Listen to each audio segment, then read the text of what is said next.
All right, all right.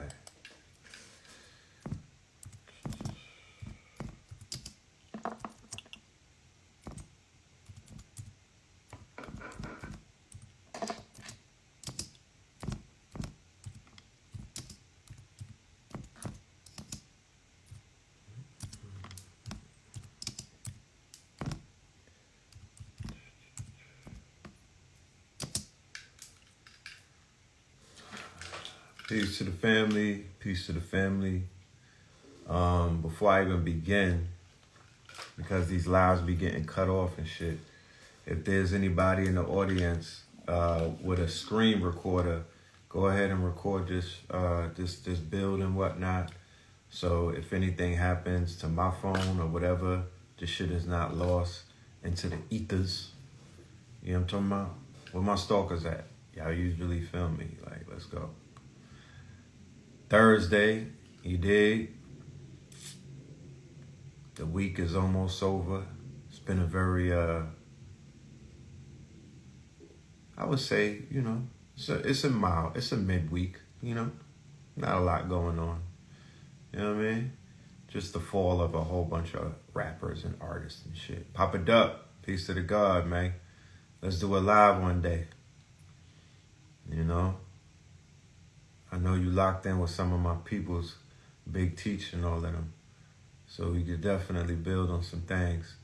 But yeah, this been an eventful week. I think that the biggest story this in the past 7 days have definitely been the subsequent exposure of not just Sean Combs, right? Because it's not just about him, but the webs that connect him. He's very connected to a lot of things. Shout out to DJ Supreme in the building. You've been in the industry, DJ Supreme. He been in the industry for decades, so he's seen a lot, know a lot, heard a lot. But yeah. I heard they've been messing with my audio. At the end of the day, it is what it is. Like, they're gonna let you know who they fear and who's a threat. They're gonna let you know by the way that they play. So, they play that game, disrupting people's streams and whatnot. But at the end of the day, they could do all of that, but they not stopping the motherfucking truth from being as plain as day for everybody to see. They're not stopping the revelations that's revealing itself. They're not stopping the veil from being lifted over the people's eyes. Yeah, they're censoring a lot of shit, and they're taking down, they're scrubbing the internet right now. I don't know if y'all noticed or not, but YouTube is being scrubbed of, this is where the distraction takes place. Let me share something with y'all. They distracted us, Philosophical, what up? They distracted us on YouTube primarily. Well, we distracted us. Let's stop making they. They sounds like they live, and I don't know who the fuck they is. We kind of fucked up. We distracted us. We got into arguing. We got into bickering. Niggas was doing YouTubes with their shirt off, flexing on niggas and whatnot. And, all of the thottises and all of the moist niggas started navigating to that type of content, right? Then it turned into that WWE shit. Then it turned into I'ma kill you. And yeah, the niggas started following Victims Unit. Then they started doing all of the gossiping and the fucking chatty patty shit on YouTube. And YouTube just became a cesspool, right? Then everybody just started fucking watching reality TV again and drill music. So while everybody's been distracted on YouTube because the algorithm changed everything, right? There was something called the Adpocalypse 2017. And shout out to Brother Obar in the building. The Adpocalypse, right, came about in 2017 and 18. And what took place is similar to what you see taking place with Elon Musk and X right now with the advertisers. The advertisers started bailing on Google. This is before I believe they even changed into Alphabet. The advertisers was like, yo, we taking our money away from you because y'all showing too much woke shit, right? The advertisers was complaining about the content. They were not complaining about nothing else. And they were not talking about Black Lives Matter either. They were talking about Harlem. They were talking about fucking the wave of information that was disrupting shit. And something called the adpocalypse took place on Google. Once that took place on Google, the algorithm switched. Once the algorithm switched on Google, aka YouTube, Lizzie Jeff in the building, once that switched, everything changed. So it affected the way that people created content. It was self-censorship. Niggas censored themselves. They got more into the bluff buffoonery. They got more into sensationalism. They got more into just the I would call it the niggification of consciousness.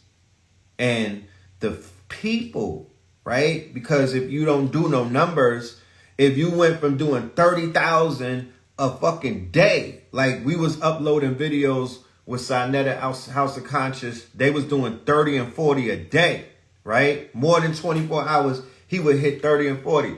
So if the people not fucking with it, when the shit starts getting debased, you tell by the numbers. The numbers started going up once niggas started bickering, fighting, threatening each other. Like I said, niggas was doing YouTube with no shirt on and whatnot with blickies, and come to find out in hindsight, because that's 2020, these might have been agents.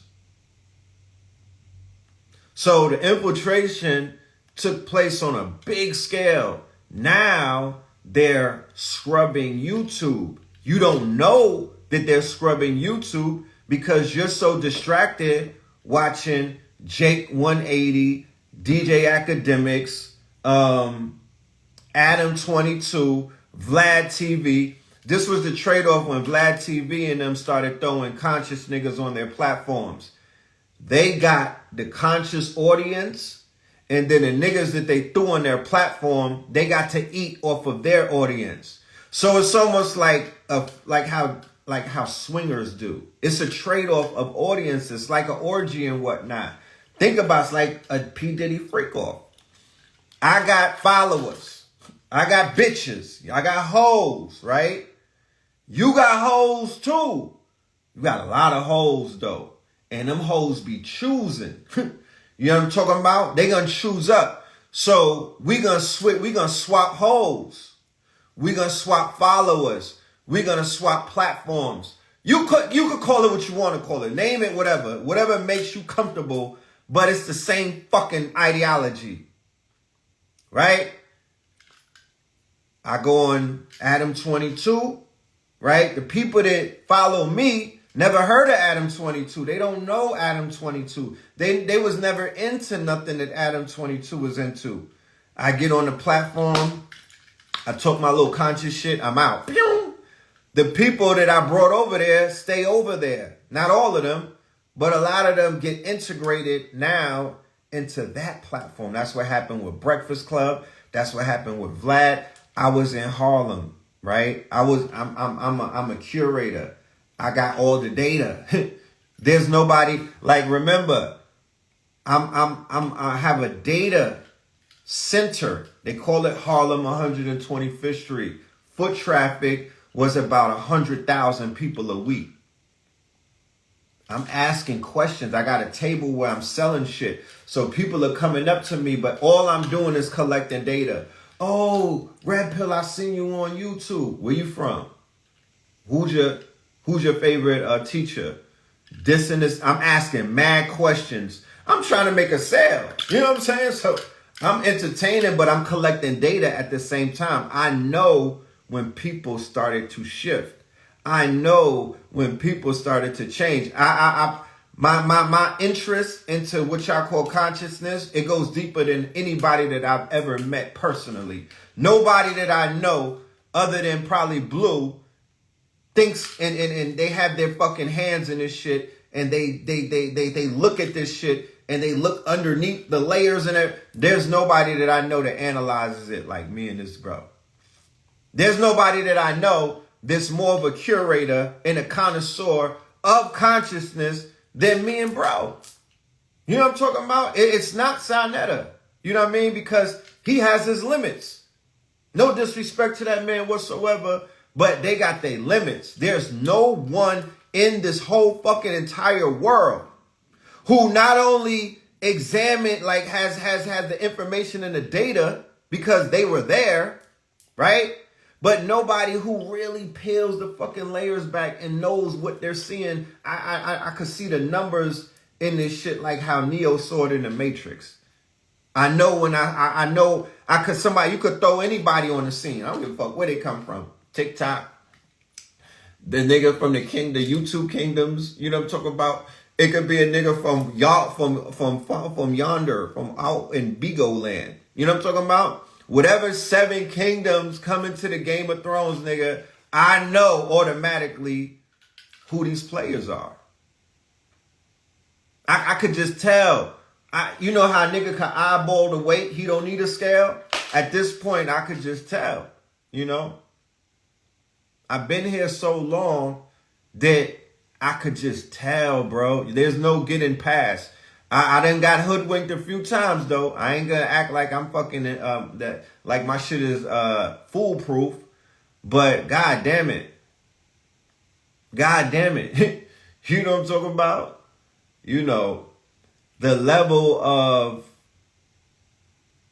the stock done fell. Let's just keep it at that. Let's just say that the fucking pedigree and the stocks have been compromised immensely. You know, around Nature Boys era, you know, when y'all let that shit fly, you know what I'm talking about? And then y'all let a whole bunch of other shit fly. Yeah, y'all, the pedigree and the stock of the source of water, the source of information, the source of light has been compromised. So what the fuck does that mean to you? What does that mean to the people in the audience that's getting all of this broken light, all of this fragmented from these people? A lot of them, and I'm not, you know, a lot, they don't, you know? Imagine being in school with a professor that never even got their certification to be your professor. Because they not teaching me. You know what I'm talking about? They not teaching me. You said Nature Boy was tripped out. He snapped on Sabi and Sabi is deceased. But y'all still followed him after he talked crazy about Sabi. Y'all still follow Pharaoh after he talked about Bobby Hemmett. Everybody that died in front of you, all of these little niggas that fell and died in front of you, y'all died with them because y'all was on their coattail. Y'all was on their bandwagon. Y'all sat in front of them. Y'all didn't get up and leave. So when the house burned down, you burnt with it. That's the same thing that I said about the polite shit. Every single nigga that's following, y'all all in the middle of the ocean. Y'all are the Titan and the Titanic, my nigga. Your ship sunk. You're all, about a bunch of niggas is underwater. You could listen to their YouTubes. They sound like it's underwater right now. They got, the only reason that you could still see them because the iPhone waterproof. I hope that didn't go over your head.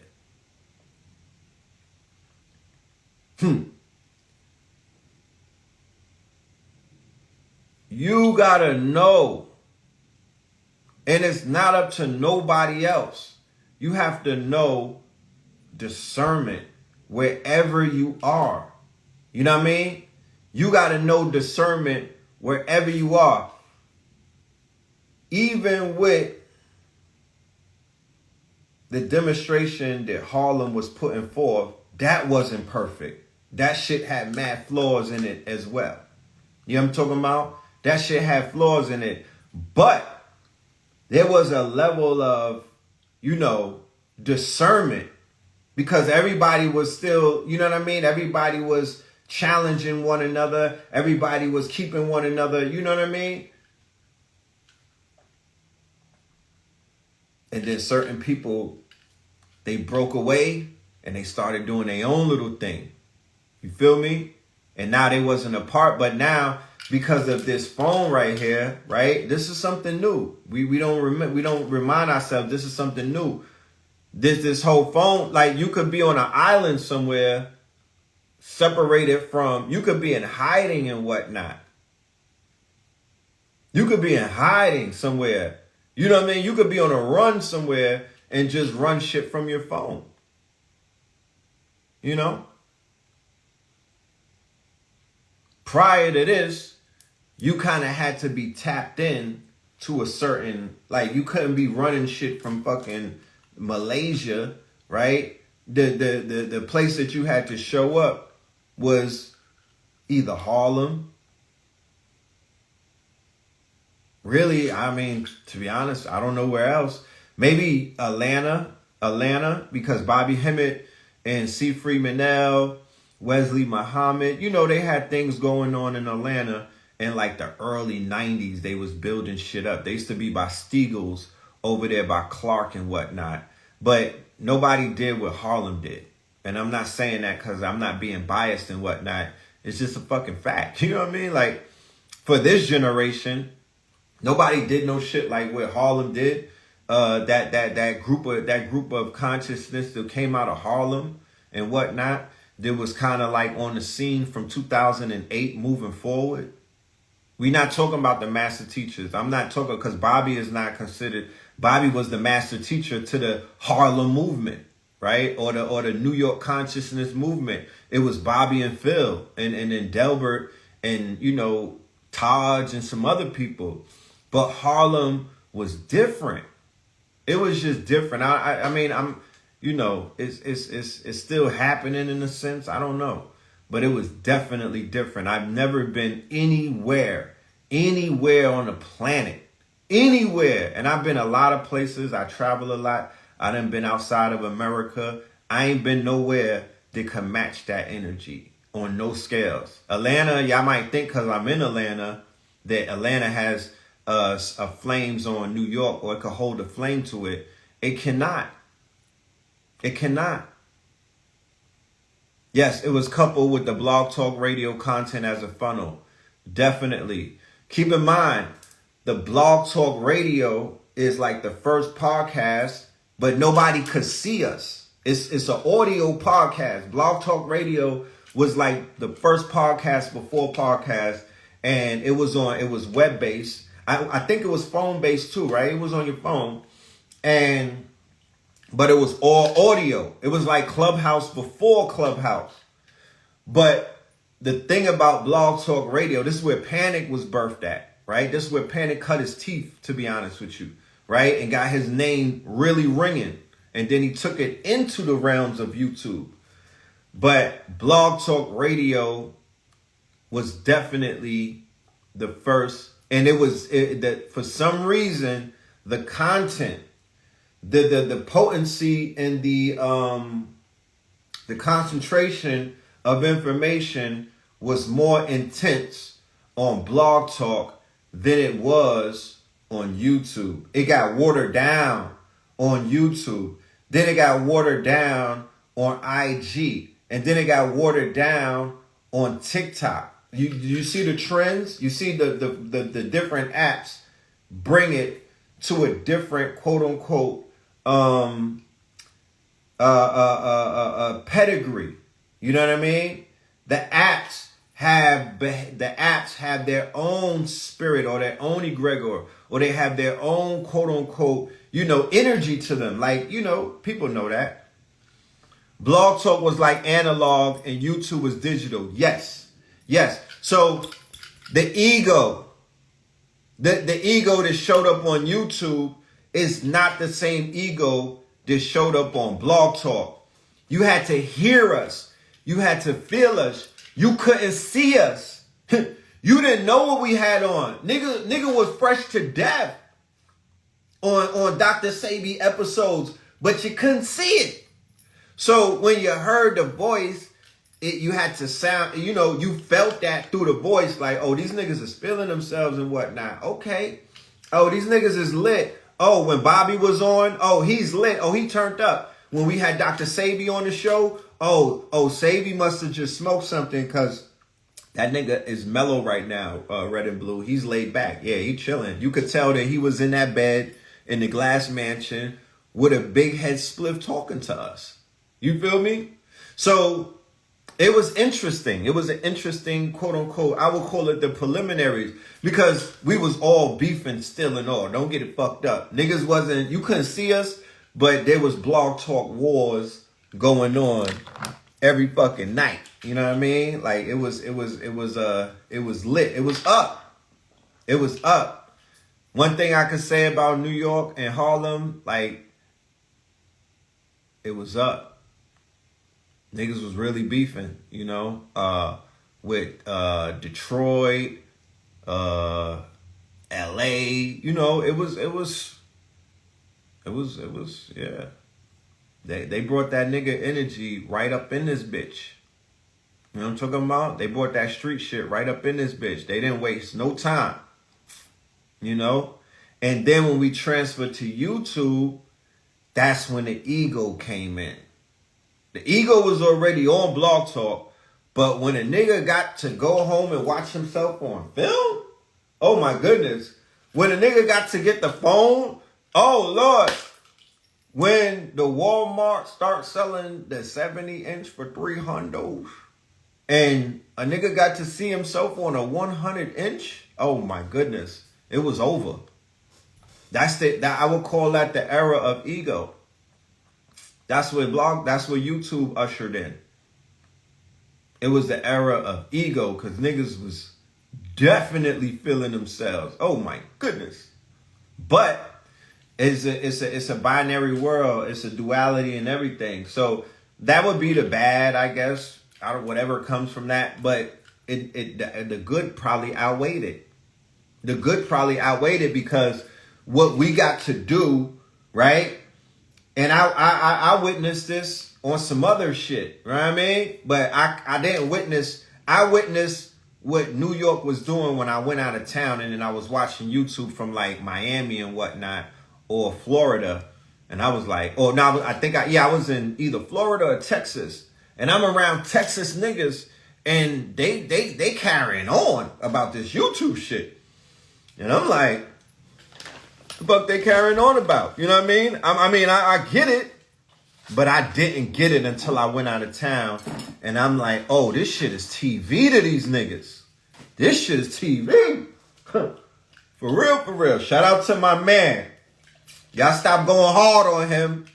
Get this man, you know what I'm saying? Where New York at? Why you niggas ain't standing up for Sean? Shout out to Sean. Yeah, man. Then I went out of town. I'm just playing. Then I went out of town.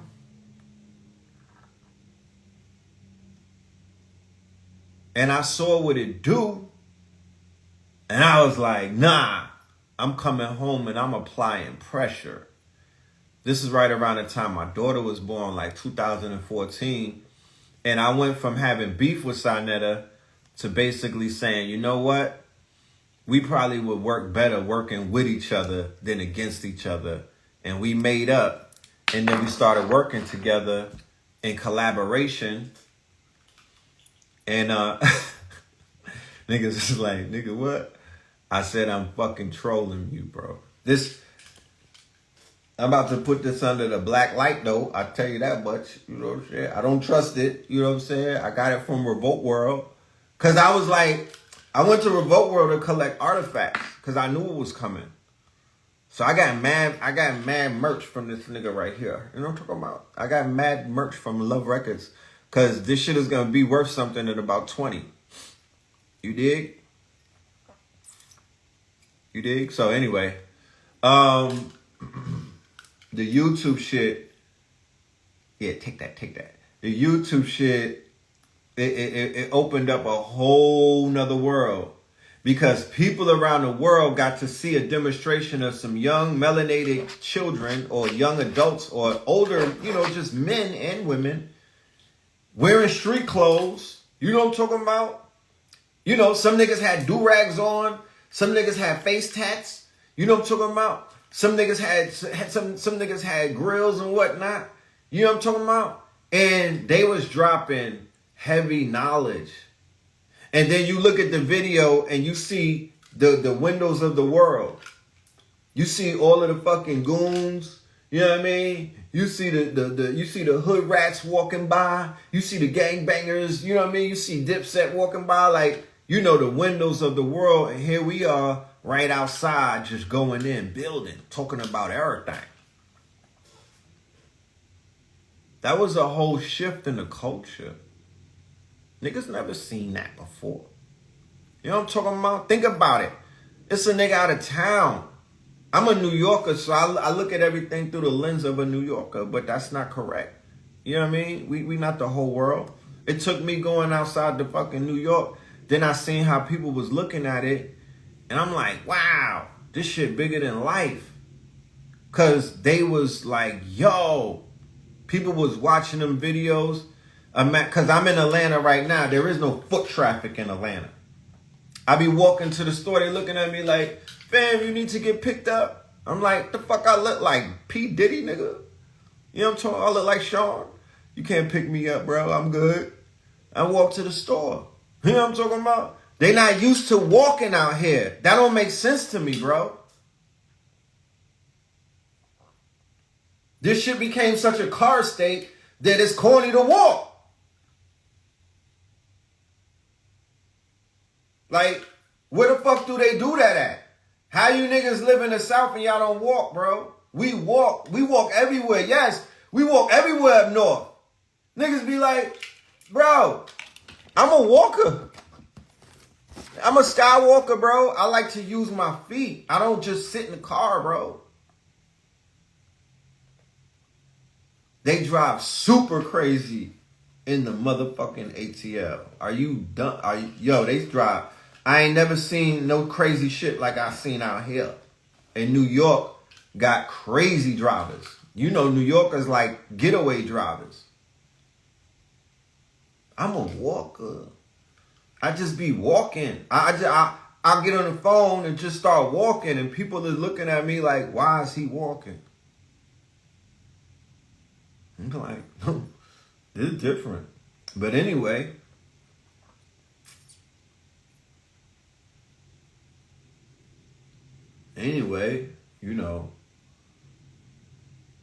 we got foot traffic. It's just different. It's a different thing. And to be honest with you, the New York of today was not the New York of yesterday.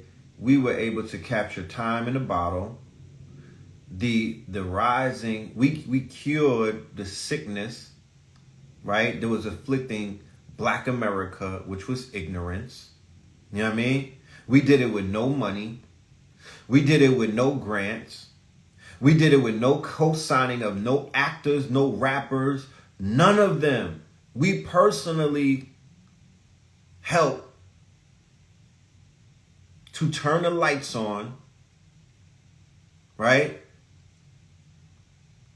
And to usher in the Enlightenment era out of the dark era. Because the dark era in Black America was going down when Obama came in. That's the dark ages. That's when it started. You know what I'm talking about? I would say post 9/11 type shit, but we definitely went into a dark ages when this nigga took over. Y'all might not realize it. But we was outside. And when we was saying what we was saying, it wasn't cool to say what we was saying.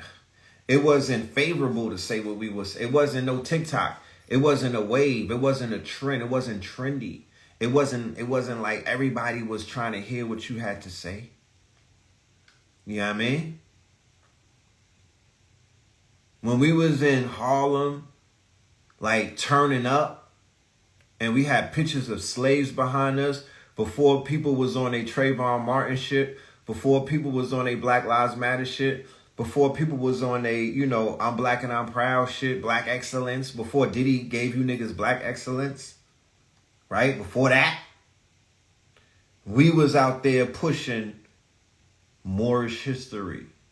All of this, I'm an Aboriginal, you know what I mean? You know, all that. Yeah, before all that, before Hidden Colors and all that, niggas was out there giving out bro. There was classes on Wednesday that I used to go to, and on Monday with Ali Muhammad, right? The information in just one class was equivalent to what I be hearing all year on the fucking internet coming out of certain people. Like, there were certain classes TH3RD did. There was a class that True Master, right? True Master from Wu-Tang. True Master went to Germany, right? This was in 2008 or 9, I believe. True Master went to Bavaria, Germany, and came back and did a motherfucking 3-hour presentation with pure video and pictures and blew the whole fucking roof off of the National Black Theater, bro. You know what I mean? He blew the roof off the National Black Theater, bro.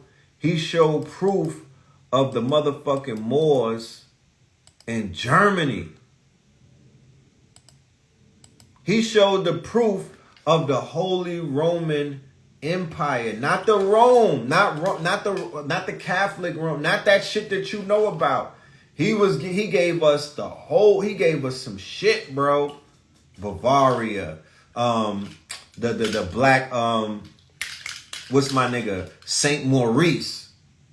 He showed us how Saint Maurice is the patron saint of Germany, even to the point where Hitler and the Nazis was flying a black man from Thebes, nigga. Like, we was like, wait, what? Then he started showing us all of these black figures and black fucking Moors outside in Germany. And they, because, you know, when you talk Germany, they talk, Germany is like, you know what I'm saying? That shit is like fucking, that, you know, Germany is like, they, you know, the propaganda. Now you realize in hindsight, the propaganda. Peace, Marie, love and light. I see you outside. Yeah, that's the propaganda. So when we started seeing us in Germany, then he was like, they flew that shit during World War II. The patron saint is a black man. Wait a minute. Then that shit really opened up a whole nother, yeah, you know what I'm talking about? The majority of the Europeans, fun fact, in America, nationality, guess what? German. Right? There's a large majority of them, and is it real? So Germany really has to be looked into. We are, when you go back into the Moors and antiquity, you gotta look into our presence in Germany. There's a lot of people that I know that got German in them. When we was on Rikers Island, we would call the Spanish niggas Germans and whatnot. They was the Germans. But, yeah. Like, I was saying all of that to say the True Master, he delivered some shit that, you know, not to take anything away from what anybody is out here doing, bro. Like, there's shows that I listen to on Black Magic 363 that blows me away. You know, there's certain people that come on there and whatnot. And, you know, they put their points up on the board and shit like that. And there's a few other scattered channels around the YouTube that I hear shit from. It's few and many. It's not a lot. You know? It's not a lot. But, yeah, do the research on Germany. Do the research on Germany and whatnot. And, you know, see what that's about. You know what I mean? See what that's about. But it's so much history into this movement. It's so much history into the benefit, because y'all are the benefactors. Everybody on Instagram and Twitter and all of that, everybody's the benefactor. And that's a good thing, because to be honest with you, that was the mission, to make y'all all benefactors of what it is that y'all, it's not our, we don't belong, we don't own nothing. I don't own a damn thing. None of the stuff that I'm sharing with you belongs to me. It's yours. You know what I mean? It's called information. It's data. It's yours. It's not mine. Nobody owns it. Nobody got a copyright on it. The history is yours. The information is yours. The data is yours. The light is yours. All of that is yours. The only thing that people pay me for is the research, the time. You know what I'm talking about? That's what my price is. Because to be honest with you, you couldn't pay me the correct. If I were to price this shit, you couldn't even afford that. So I only get paid for my time. That's it. Nothing else. Everything else is yours. You a benefactor. You a benefactor. You a benefactor to what Dr. Sebi brought. You a benefactor to what Dr. Ben brought you. The books that he wrote, the research that he did, the discoveries that he made. You a benefactor of what Dr. Ivan Van Sertima spent late nights putting together and whatnot. You a benefactor to the fact that somebody that looked like you cured AIDS. Like, that should level us up. That should add to our power, which it has. But you're a benefactor to that discovery that there's living human beings who cured herpes, cancer, AIDS, and whatnot. I happen to be related to one of them. You know what I mean? Like, that's not a mystery anymore. Like, that really happened. So we are benefactors to the works that the master teachers, elders, and people who shall remain nameless and even unsung heroes have done. You know what I mean? And then we be like, yo, shit is not right. I don't know what shit is. Like, you 18 years old, you stumbled into a fucking a cache, a treasure trove of hidden information that, quite frankly, was not available 10 years ago. This shit that y'all just be running into, it wasn't available 10 years ago. There was no Google 20 years ago. You couldn't just pull your phone out and be like, yo, what's the size of Italy? You know what I mean? You couldn't do that. This supercomputer, super phone, quantum shit, none of that shit was around 20 years ago. Nigga, you had to go to the library and your boosting skills had to be on point, because the amount of books that was required to really do your research, your library card couldn't fit all of them. So nigga, you had to wear the girdle as a shirt and go up the we call it up the sleeve. That part. Yeah, we was in bookstores. You know what I'm saying? We was in bookstores spending our hard earned. Because you couldn't really, we was in the bookstores breaking bread. And then you literally had to read that shit, have a highlight marker, put the motherfucking sticky paper stamp on it to reference it. Like, it was no joke. So y'all are the benefactors of the people that broke the mold and made this floodgate open up. I feel that, what the ancestors said, the Aquarian age was going to be about the flood of information and all of that. Well, goddamn it, we Aquarian then. You know what I mean? We Aquarian. You know what I'm talking about?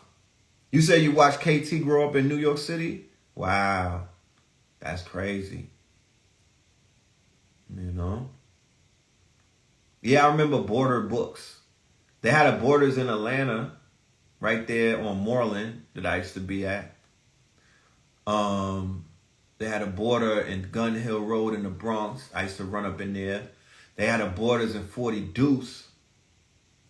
Yo, I used to go in there. So people they're young. They're getting all of this information. And then they're like, yo, I'm still broke and I'm still fucked up and I hate it here. And I'm like, you really have to kind of stand back and assess, you know, this whole thing rather than attaching yourself to the sentiments of a 50-year-old nigga or a 60-year-old nigga or a 40-year-old nigga on the internet who they might be fed up with life, but you 18 and you listening to them. So when they frustrated and they ready to check out, right? And they don't want to be here no more. You know what I mean? To each his own. You know what I'm talking about? But now they got you talking like that, and you ain't really even been challenged in life, nigga. The fuck? You just finished peeing the bed. You 18. And you like, I hate it here. The burgers at Chick-fil-A are too much. It's going up too fast. Like, shut the fuck up. Stop the bullshit. Stop complaining. You're a fucking benefactor. You know what I mean? Give some thanks. You know what I mean? Send a nigga who gave you some fucking information a Cash App, nigga. Show some fucking some dignity. And take the information and take all of this shit that's been poured upon you, water your flowers, and blossom into something. You know what I mean? Stop making it seem like you're ungrateful for the shit that niggas is risking their lives to give you, bro. People done already died broke. People already done died homeless. Motherfuckers already done died penniless with no family. People done died blind. It already happened. So you can't complain no more. You know how they say Jesus died for your sins and everything? Well, there was a bunch of master teachers that died so your ass could take this shit and do something with it. So why the fuck are you complaining? Why I gotta hear all of this weak shit every time I go online and whatnot? And you niggas are in the way. You're like bodies on the fucking highway, Hotel Rwanda. Y'all in the way. You on a road to the riches. You know how they say the road to good intentions is paved with people just laying on the road, nigga. Like, get the fuck up. If y'all were protesters, y'all would be them niggas that lay on the highway. I would never do no dumb shit like that, nigga. You just waiting to die. People with their fucking, with like, it's given entitlement. It's given entitlement. It's given arrogance. That's what it's fucking given.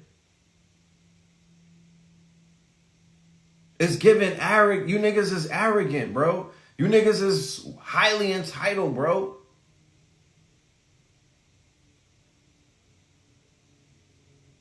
This batch that came in is fucking, is compromised. It's a bad batch. Because a lot of people came into consciousness watching niggas beefing and literally hating on each other and literally competing with each other and literally comparing one. Like it was similar. It's called drill consciousness.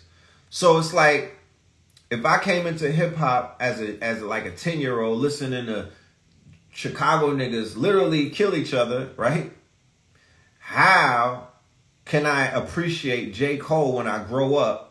How can I appreciate the pioneers of hip hop? How can I appreciate when a nigga talk about the golden era of hip hop and hip hop 50? You know nothing of the culture, but from how you were integrated into it.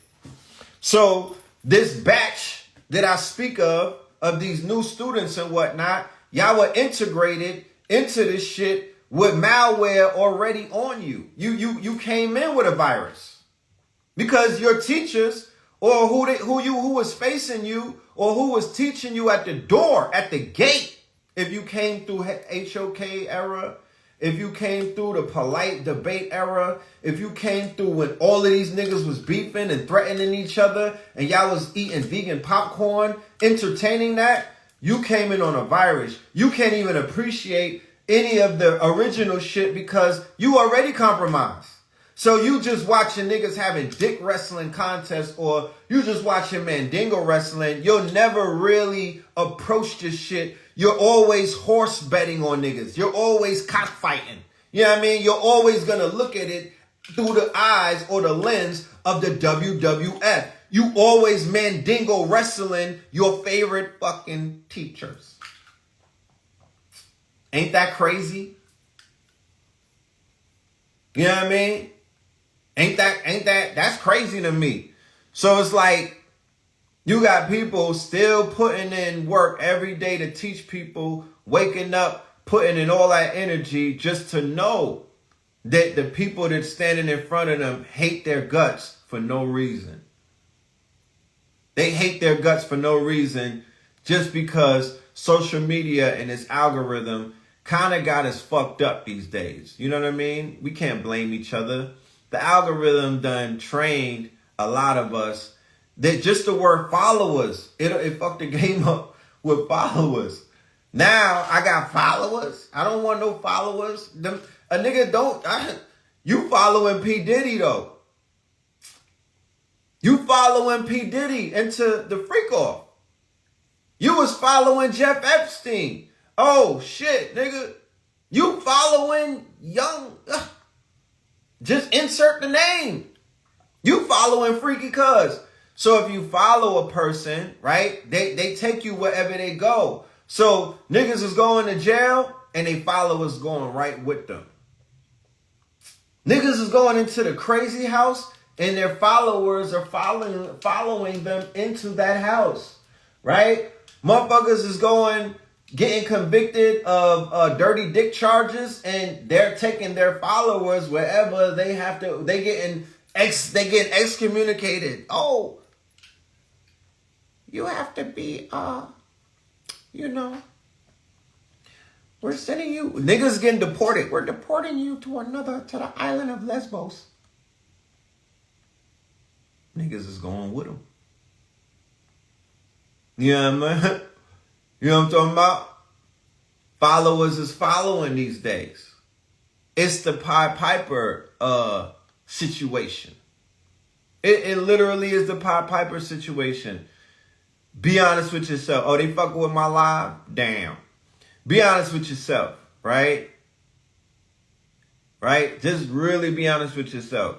As you see the unfolding of the predatory behavior that was taking place in hip hop, right? Circa 1990 moving forward, right? Circa 1990 moving forward with Aaron Hall, and then with Sean Puffy, and then of course others, right? People literally followed the energy wherever it took them. You got to remember that. There's a lot of energy that gets pumped into our culture. Almost the same way that a spell could get pumped into your culture. Or almost the same way that curses could get put over something, right? So life is about narratives. Life is about ideas and concepts. And I say this a lot, especially in the West and whatnot, where we are. This whole shit is built off of a mental framework and whatnot. It involves a quote unquote, it's an egregor, but it's almost like a thought. It's a thought form. It's a life form, right? It's a life force. So the life force that comes out of the bad boy era, right? The quote unquote, and I would even go as far back to say Bronx River. When them niggas was wearing spikes and shit and doing freaky shit, you know what I'm saying? And violating children. And really, that was the ritual. They were doing rituals. When you think about it, that's a ritual. Everybody always talked about this Illuminati shit. Illuminati. I don't really know what that is. But what I do know is in order to be a part of that, you got to touch your toes. So at the end of the day, when everybody talk about selling their soul and all, it all boils down to you losing your manhood. It all boils down to you touching your toes, because that's where it starts. That's the ritual. Nobody goes past that threshold unscathed. You know what I'm saying? Pause. Nobody walks past that door untouched or unsoiled. That's the initiation. So all of these years when everybody is talking about Illuminati, but y'all letting niggas with BBLs pull up, and y'all letting niggas with weaves pull up, and y'all letting niggas with heels pull up, nigga, that's the Illuminati.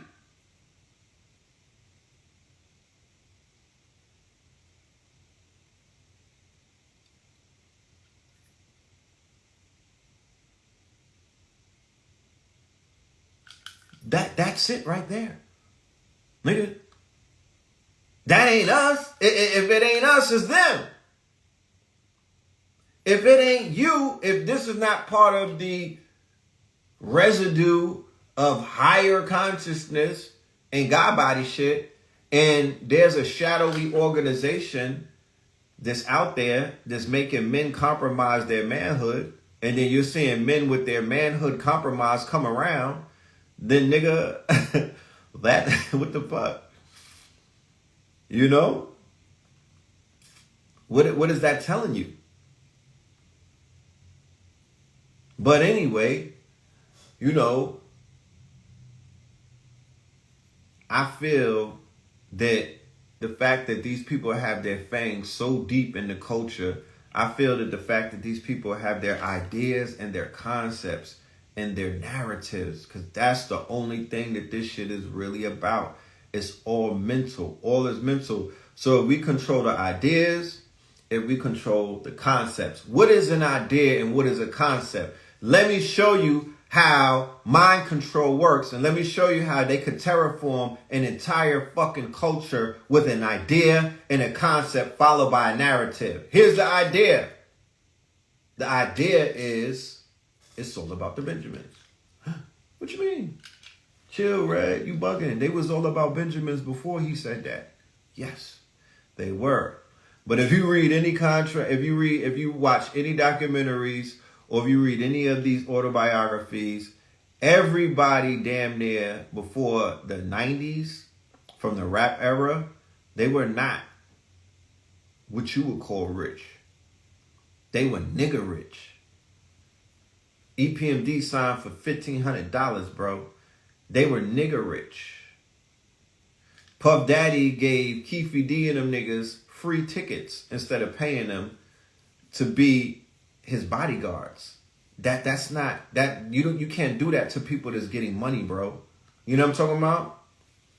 You could only pay a nigga with concert tickets that never touched no real money. Nobody was really touching money until the bad boy era, when it became all about the Benjamins.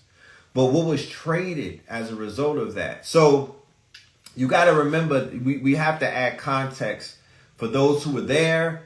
You may remember, because remember, we going through so much that how could we remember these things? But it's shit like this, because remember, this is 2023. So 1993, this is 1993. Life is going in circles. It's centrifugal. It's not linear. So 94 is going to show up in 2024, right? We are in the throes. We are in the energy, right? Nigga, take that. We are in the motherfucking timeline of 93. Right now, it's the timelines have converged. You dig?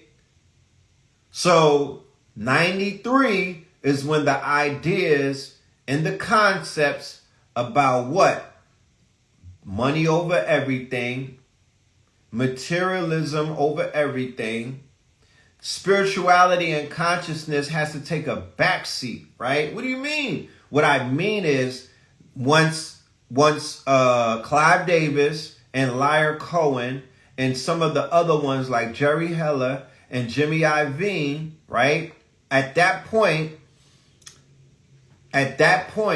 in 93, they were all active in their quote unquote disruption of conscious hip hop, meaningful hip hop, or what they would call street reality rap.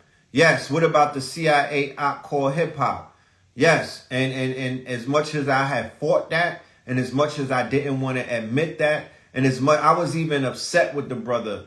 I heard the brother call the shit a CIA op. But now I could clearly see that the shit goes a lot back further than I would like to give it its credit and whatnot. I think that they were there from day one. Yes.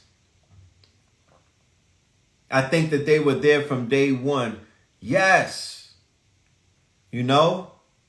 So for, yes, the 93 babies and the 94 babies and the 2000 babies and whatnot, y'all need this more so than the people that actually lived through this. Because imagine if you didn't fucking live through it. If you were not even your soul wasn't even here. You didn't live through it. You don't have this spirit, or you're not attached. You're attached to it through your DNA because of your parents and whatnot.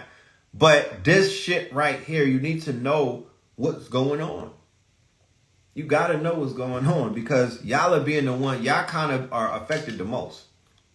Because y'all been told lies or half-truths for that matter. It's not really lies. They just gave you a half-truth. We had to clean a lot of shit up after the crack era, when niggas started getting what? Money, right? You don't know about the roaches. You don't know about the mice. You don't know about the leaky ceilings. You don't know about the pissy mattresses. Niggas started getting money and credit cards. Shit started to change. We painted the motherfucking paper. The wallpaper got ripped over, and then we painted the walls. You feel me? We covered up a lot of shit, bro. We ripped down the wallpaper, because if the wallpaper could talk, boy, oh boy. And we shellacked the floors and we painted the walls. You didn't get to see all of that shit that was on the walls back in the days. But we didn't walk around with our heads down, and we didn't walk around in shame and whatnot. But we were definitely poverty stricken to a degree. To a degree. And to me personally, I can't really relate like that. You know what I'm saying? I'm not claiming that. But I definitely was surrounded by all of that. You know? When I was born in the Bronx in 1975, the shit looked like the Gaza Strip, bro. The shit looked like the equivalent to the Gaza Strip in an American homeland, of course. You know, Philadelphia, where Move was at, where they bombed that shit, that might, and the Black Wall Street in Tulsa, Oklahoma, that was the closest to the motherfucking Black Wall, the closest to to Gaza Strip. But in the Bronx, that shit was Gaza. Like it was if it wasn't Gaza, it was Gully. If it wasn't Gaza, it was Gully. And my surroundings and whatnot, it definitely formed my early perception of what the world was like. It took me going to St. Croix and whatnot to expand my mind to be around some fucking palm trees. Niggas act like that shit is corny or something. Like, you know what I'm talking about? A nigga will try to make it seem shameful that you got plugs in the fucking paradise in the Caribbean. Nigga, from where? A nigga will make it seem like you have a disadvantage because your peoples came from Africa or something. And you in Africa and you in America. No, nigga, you have an advantage over a nigga that never left his block, bro. You know what I'm talking about? Like, you niggas need to travel. Because I would not have the mind that I had if I didn't travel. And then I came back to New York, came right to Flatbush. When I left New York, I was in Harlem. I came back into Flatbush, into the motherfucking melting pot of the whole Caribbean. It was a culture shock, but it wasn't that much of a culture. I just came from the Caribbean. So I basically was coming back to fucking, it was like Juve every day. And this was back in the days when people was outside in the streets for real. Like at nighttime, I remember 8 o'clock, 9 o'clock, you go outside and it was like a party, bro. It was still crowded and people was outside just chilling, talking, you know. It was dangerous, but they were still living. When it became all about the money, when it became all about individualism, because All About the Benjamins ushers in a level of individualism where people is all out for themselves and whatnot. You know what I mean? So we went from being in posses, right, where we was all grouped up and whatnot, niggas breaking down chicken wings together. You know what I'm talking about? Niggas are sharing women, you know, hey, you know what I mean? Niggas are sharing clothes. You know what I mean? Everything was shared. It was a shared economy. And then Juice came out, right? Because Juice, remember, Juice was competing with Menace to Society and Boys in the Hood. So niggas in New York was fighting, am I going to go the gang route, right? Is it going to be a bunch of us? Am I going to kill for my homies, right? Am I going to die and kill for my homies in my block, right? Or after Juice and then New Jack City, am I going to kill for this fucking crack? Am I going to kill for this work, nigga? Am I going to die for the dollar? And am I going to go out and make myself my own name ring on my own? Because that's what Bishop represented. Bishop represented the break-off nigga who became like the Omar, right? Or he became the quote-unquote, you know, he became the solo lone wolf nigga who became like the robber, right? But it was a whole crew of us at first. We was all robbers. We was all stick-up kids. We was all boosters. We was all that. Juice created the individual lone wolf mentality where niggas started just making it about themselves. You know what I mean? And that's when a lot of niggas went rogue and they started robbing their own mans and whatnot. Yeah. First is Boys in the Hood. Yes, Boys in the Hood comes first, right? Oba. So then Boys in the Hood, it like I said, the gang shit in LA, we wasn't gang culture, but we had posses. We had Decepticons. We had lowlifes. We had Autobots. You know what I mean? We had gangs. We had crews and posses. Then you had Supreme Team. And you had the drug crews and whatnot. So we still related to what we saw because it ain't, you know what I mean? It ain't no fucking different. It's niggas riding for their mans. You know what I mean? The mentality. We riding for each other. And you from the sandbox type shit. So everybody was relating to Doughboy. A lot of niggas was Doughboy. Then Juice came with Bishop. So Juice was like, he was in the crew. Yeah, the 3-letter crews. I was in MGP.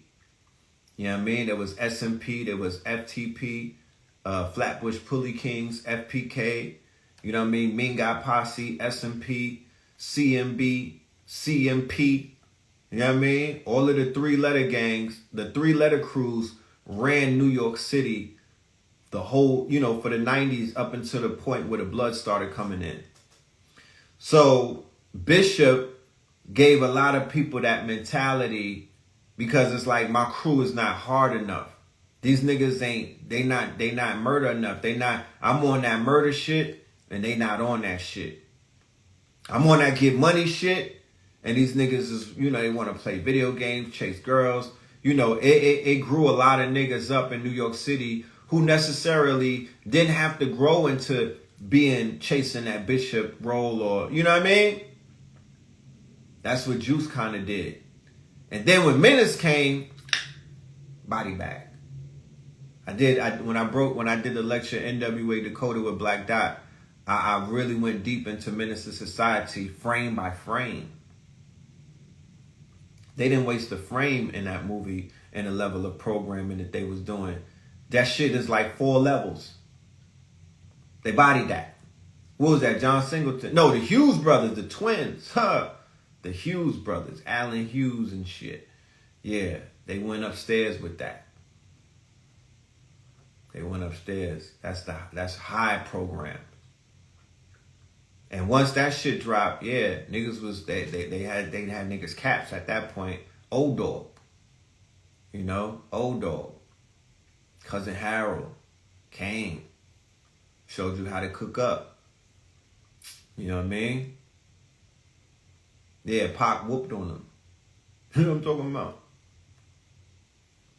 Pop whooped on him. Bishop was getting punked by the Puerto Rican and got tired of that running shit and started dusting off niggas. You damn right. It's a lot of niggas that put their bifocals on the dresser and picked up the tech. It's a lot of niggas that put their motherfucking bifocals on the dresser and picked up the tech in New York. You feel me? And put on the motherfucking Tupac bandana. And then when he died and whatnot, it was a bunch of niggas who could have went revolutionary. They kind of went more darker into a Machiavellian Bishop type of personality. You know what I mean? And then Paid in Full dropped and reignited that shit. Well, Paid in Full is for the newer generation. Niggas was already locked in. New Jack City turned my generation into Paid in Full, nigga. New Jack City, bro. New Jack City. Paid in Full, that's like 2000. Shit, Belly, nigga. Belly was turning niggas from being crack dealers into robbers. Niggas wanted to be sincere. They wanted to rob shit. They wanted to bust their guns. So this shit is like, it's like programming. It's like social engineering and whatnot. We have the potential for a very large class action shoot, you know, for the major record labels, just in terms of us proving that they were doing what they were doing for their shareholders. You know, if we could prove that they had Tavistock Institute and the CIA tied in with them, if we could prove that they were doing a lot of shit deliberately, that these execs and whatnot had agendas, if we could prove that they were investing in Hennessy stocks and prison stocks and Nike stocks and all of these other things, which is not illegal. It was not illegal at all. But there's a level of racketeering that was taking place. And if everybody else is getting the RICO, if my nigga Young Thug, right? What's the acronym stand for? I'm going to test you niggas Black Jeopardy. What's the acronym for Thug stand for? You know what I'm talking about? If they could hit my nigga with the RICO, with the Suave, then why Liar can't get the RICO?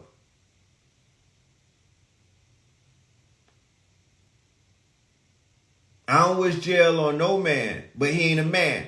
Truly humbled under God. So if the fucking slime truly humbled under God could face life with an attorney that's fucking shit up, you know what I'm talking about? If truly humbled under God gotta face the music, Liar Cohen signed him. And he knew what he was. He said it on film. He knew what he was. And he knew what he was about. So why isn't Liar named in any of the paperwork? When they named Tekashi and all of this other stuff, why didn't they name Elliot Grange and Lucian in the paperwork? Because they were supplying the quote unquote, they were part of the racketeering. They knew what the fuck was going on.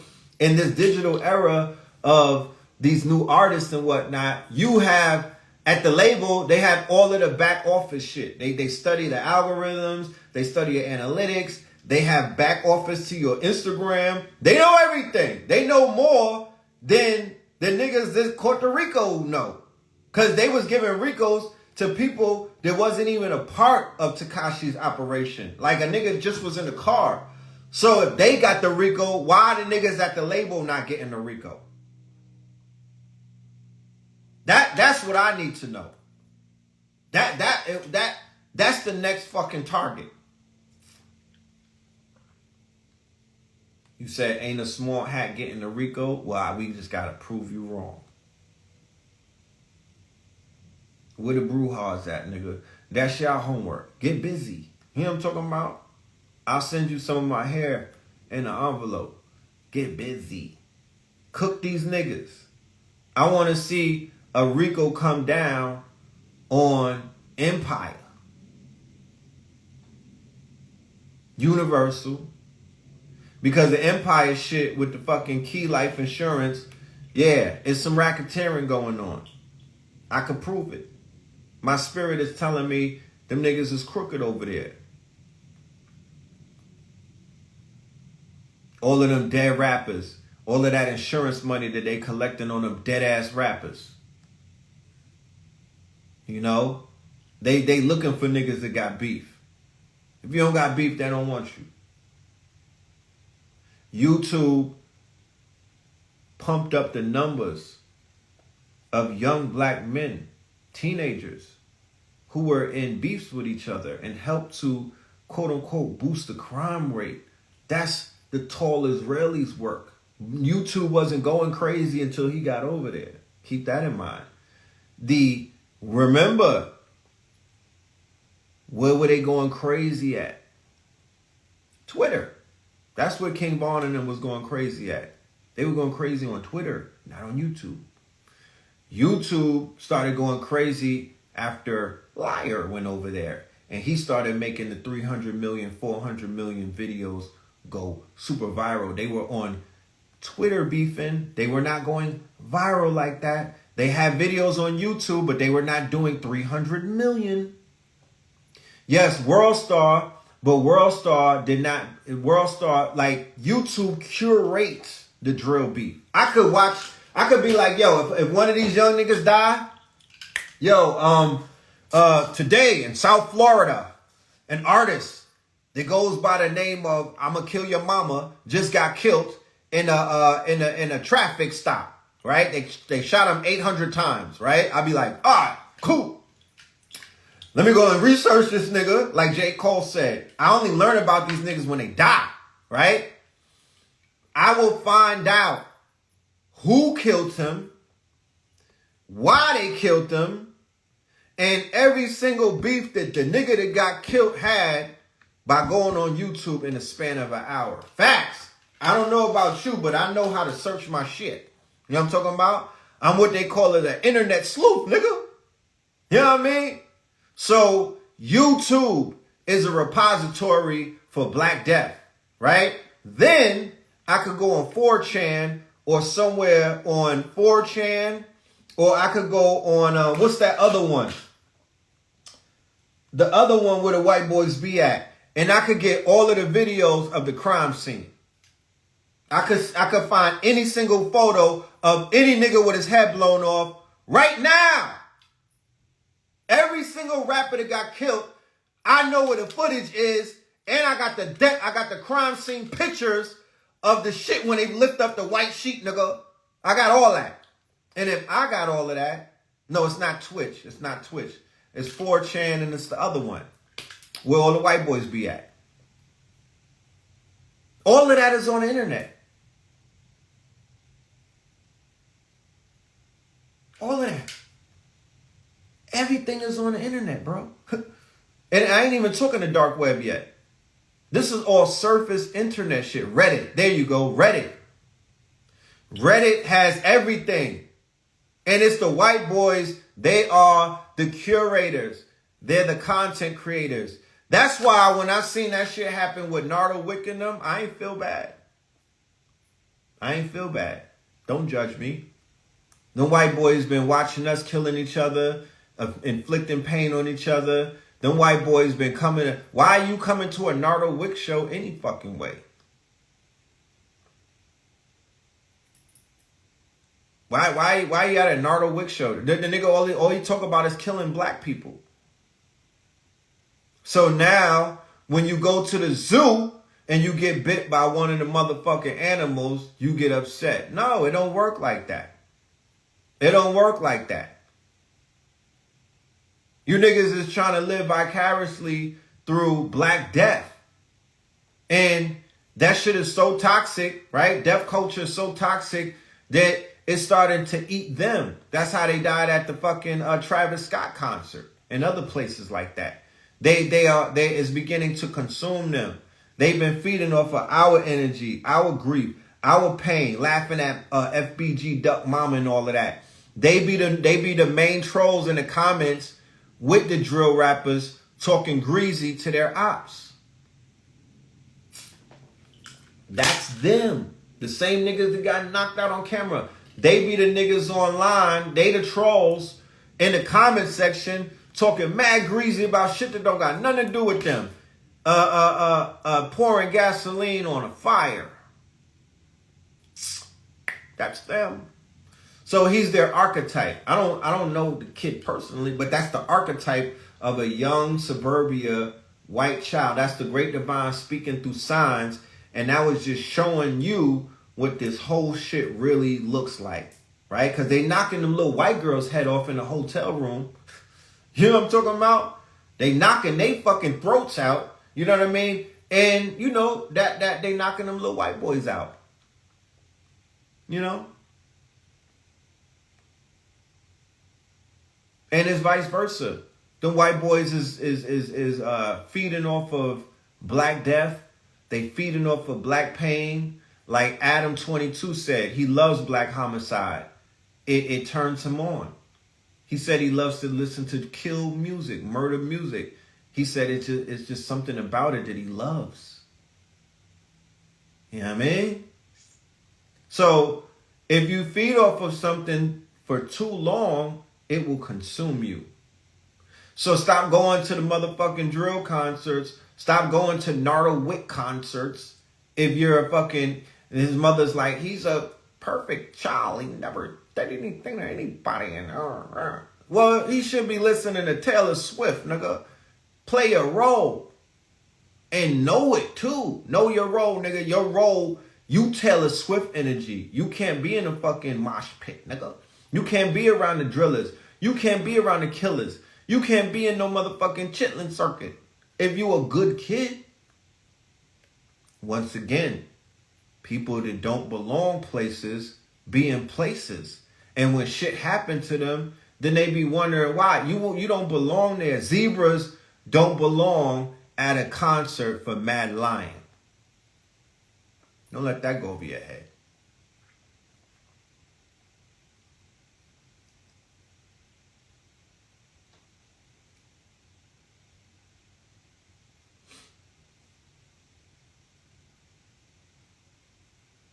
Yeah, Adam 22 is a cuck. You know? Matter of fact, let me put this in the chat room. If y'all want to pull up to the Patreon, put comment Thursday. We're doing Third Eye Thursdays later on. You know, I'm going in, doing more of the Great Fall. You know what I mean? This is an addendum to the Great Fall, Part 9. So we're going to just go a little bit further into the domino pieces that we see falling all around us, because there's a few of them. There's a few of them. You should put Thursday in all caps, because sometimes it's case sensitive, you know. It's case sensitive.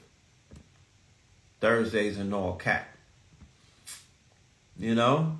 You don't bring a zebra to a Mad Lion concert. Right? You don't bring a zebra to a Mad Lion concert, because something is going to happen to that zebra. Oh my goodness, I was watching a video with Gloria Velez, right? Who I know, right? Who I had a crush on. I'm going to keep it a buck. I was googly-eyed over her.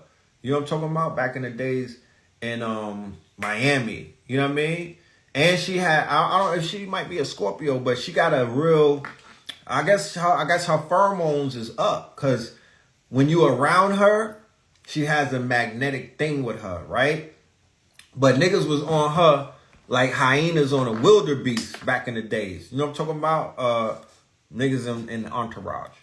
But she had a video that I saw recently where she was talking about when Aaron Hall took her to get sacrificed. Man, that shit had me fucked up. She said Tupac saved her, right? This nigga had to wear an all-white dress. He had to wear an all-white dress. That's his baby mama now, right? She got his child and whatnot. Let me put love. Let me put Brother Love. Let Brother Love protect me while I talk about this, so we don't have no bad spirits, you know, because this is some spooky shit. So she was like, yo, this nigga had me dress up in an all-white dress, like a all-white, and he was being mean to me and whatnot. And, you know, they wanted to sign him to Death Row Records, but in order for him to sign to Death Row Records, this nigga had to give something up. I was like, what, the cheeks? They was like, nah, them niggas wanted a body. They wanted a sacrifice. I'm like, stop playing. They was like, yes, nigga. They out here bodying niggas' girlfriends. So when you see these stories where it's like so-and-so girlfriend fell off the balcony or some shit, or, you know, this person's sister or some shit, you know what I mean? There's always somebody coming up dead before a nigga pop off, right? Or they get popped before they blow up. Either or, but sometimes there's a sacrifice. So what she said, this is not me, allegedly, that this nigga brought her, yeah, it was on Art of Dialogue. This nigga brought her to a party and everybody started surrounding her, right? Everybody started surrounding her, and she was like, some girl was running up on Aaron Hall screaming on him and whatnot, and then Tupac burst through the crowd, and then he basically had like basically comforted her and got her up out of there or some shit. I'm like, damn. She was like, yeah, they was gonna kill you and put you on the side of the road. Yeah, he was doing her dirty. You damn right. He a dirty nigga. God damn, I didn't know this nigga was so dirty, bro. Fuck. Anybody coming up, you remember Guy. You didn't think Guy was dirty like that. You didn't think Aaron Hall was on some. That nigga, that interview that he had where he was talking about how niggas like he was fucking bitches in front of Puppy and everything.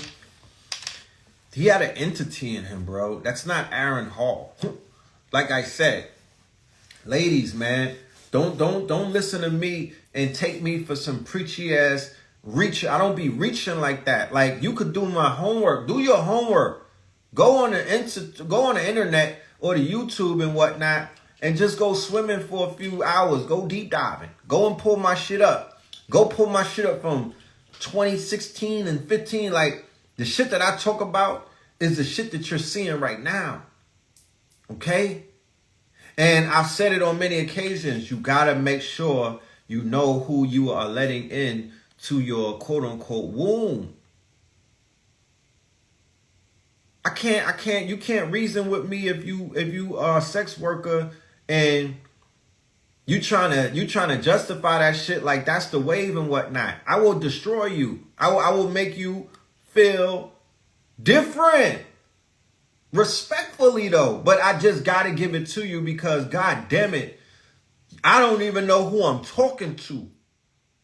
Because there's a high chance of possession because you let a truck driver, right, who was on the road for like 8 days, you know what I'm talking about? Who be drinking motherfucking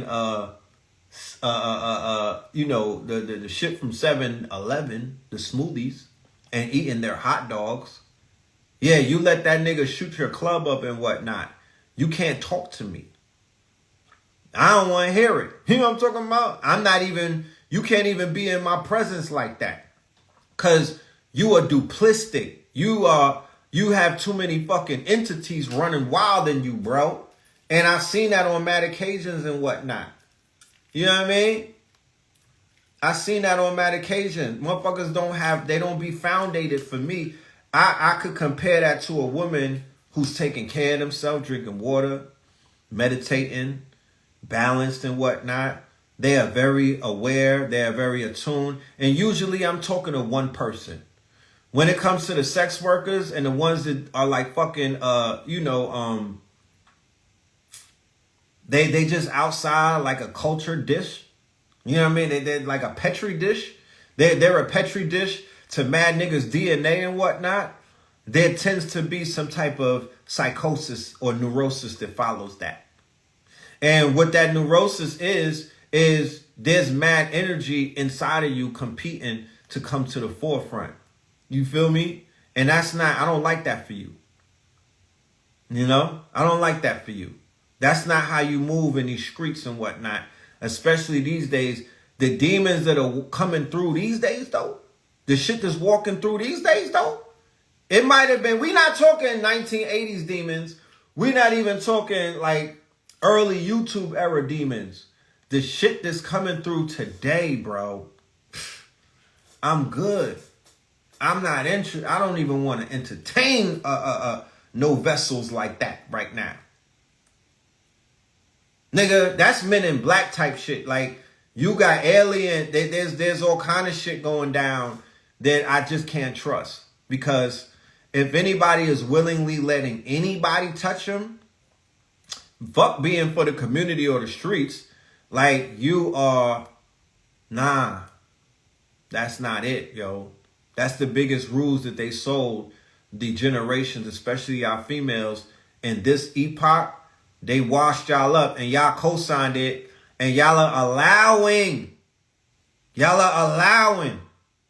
that shit to fly, and it's not really y'all, it's y'all daughters that's running into the motherfucking burning house, thinking that they could let mad niggas run trains on them, thinking that they could just rack up bodies and whatnot, thinking that they could jump over to white boys and Indian niggas who was out here desecrating their wombs and whatnot. Y'all are out of your fucking minds, bro.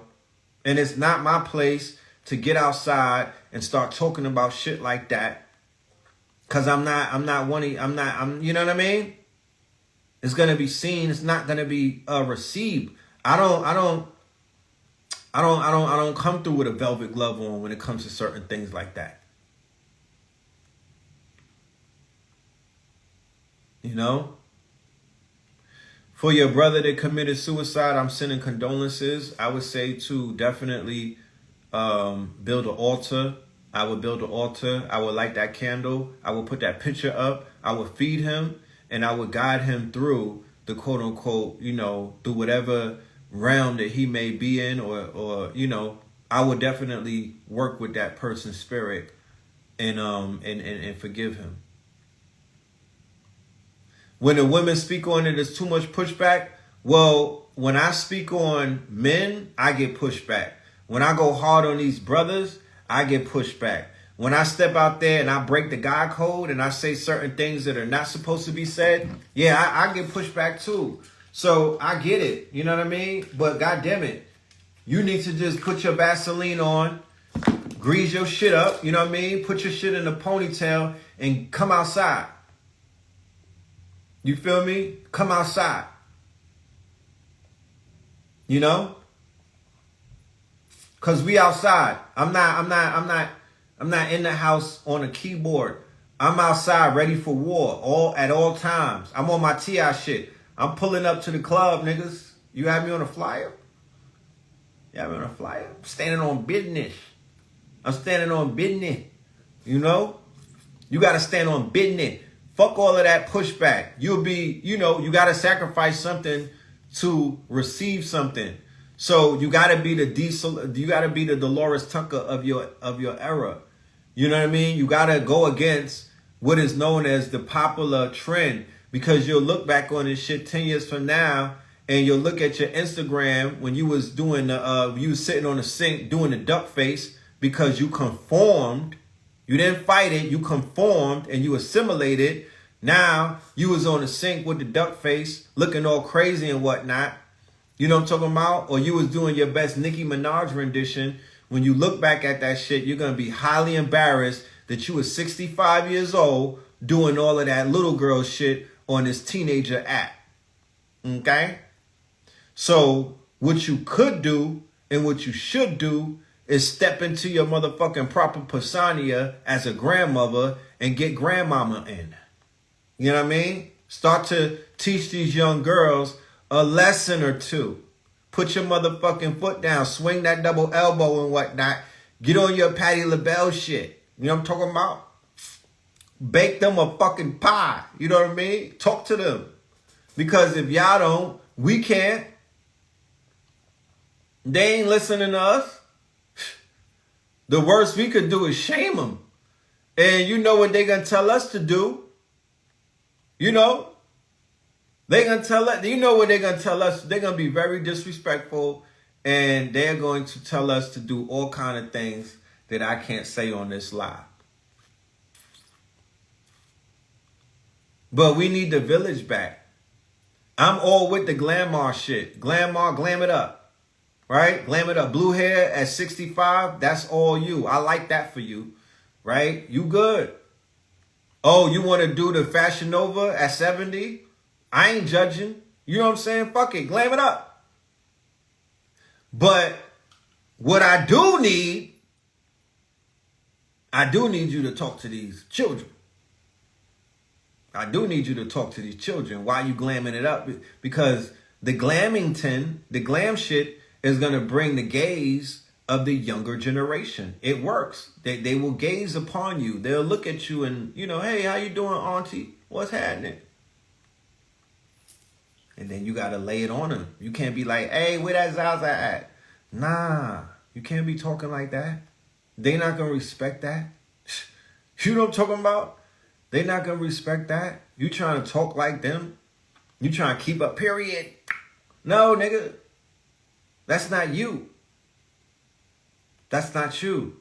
These children are still looking for parental guidance. They still need counseling. They still need OGs. They do. So we need to step into those roles and do some of that. You know, we owe it to them. We see the dangers of parents being friends with their children. We don't have to wait for the case study. It is already out. That doesn't work. The parent trying to be the friend to a fucking teenager, excuse my French, it doesn't work. It's a failed experiment that, quite frankly, you know, it was just something that we were trying out.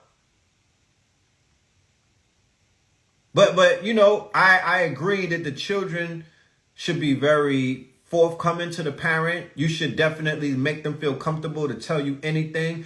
Yeah, let's always be the parents. Let's be the parents that we might have wanted our parents to be. However, because of the restrictions of disciplining them in public, and because of the quote unquote change in ideas and concepts, what I was talking about earlier, it's about the ideas and concepts. So now the collective have conformed into this all about the Benjamin's mindset, this materialism over anything. What went out the window? Values. What went out the window? Morals. What went out the window? Discipline. What went out the window? Self-mastery. Like all of those things kind of got compromised to do what? To keep up with the Kardashians, to keep up with the fucking Combs, right? And all of the other things that we were being programmed through the media and then through the social media. And then because of social media and the media is social engineering the flock and the people and the sheeple who are what? On the bus with you, at the water cooler with you, at the fucking salon with you. So you might be like, I don't get into none of that. But that family member that's being a thorn in your side, yeah, they're programmed. Oh, that fucking agent, that caseworker that's trying to fuck with you, yeah, they're programmed. They're the ones watching that shit. They trying to be fucking Nene in them. You know what I mean? So you in a fish pool, you in a cesspool. You Nemo in a fucking cesspool. Once again, pardon my French. It's surrounding you. The frequencies is all around you. It's in the air. It's on the bus. It's on the advertising of the bus. It's on the billboards. It's on the radio. It's on the frequencies. It's in the air. It's on the internet. It's on your timeline. You cannot escape the shit that we're in right now. The best thing that you could do is to identify what it is and then push back against it and not conform to it. Because I promise you, what you may think it is nothing of that nature. You will regret everything in about 2 or 3 years. That is a fact.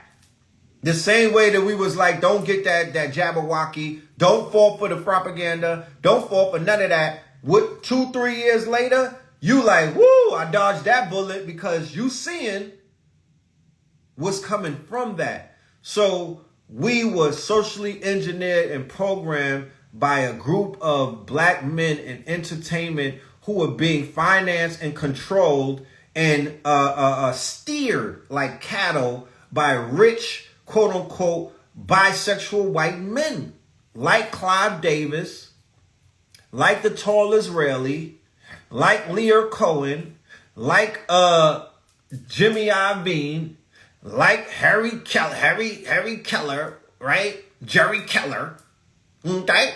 Who were what? CIA operatives. Who were what?